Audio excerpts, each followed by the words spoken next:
இதுவரையில் தொகுதி பங்கீடு பற்றி எதுவும் பேசவில்லை. அதற்கான நேரம் இல்லை. தேர்தல் தேதி அறிவிக்கப்படும்.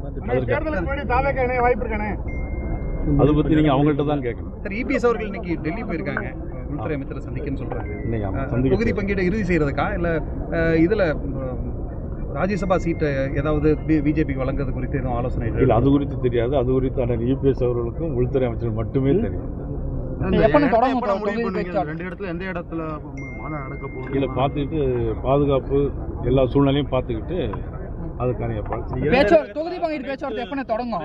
உயர்ந்துள்ளதுன்னு தமிழக முதல்வர் பேசியிருக்காரு. எப்படிங்க? தமிழகத்தில் அனைத்து துறைகளும் சிறப்பாக இருக்கு, உயர்ந்துள்ளது அப்படிங்கிற மாதிரி தமிழக முதல்வர் பேசியிருக்காரு. இல்லை, அதாவது எந்தெந்த துறைன்னு சொன்னால் அதுக்கு நம்ம பதில் சொல்லலாம். அனைத்து துறைகளும் உயர்ந்திருக்குன்னா அனைத்து வகையிலும் தமிழ்நாடு இன்னைக்கு தாழ்ந்து போயிருக்கிறது.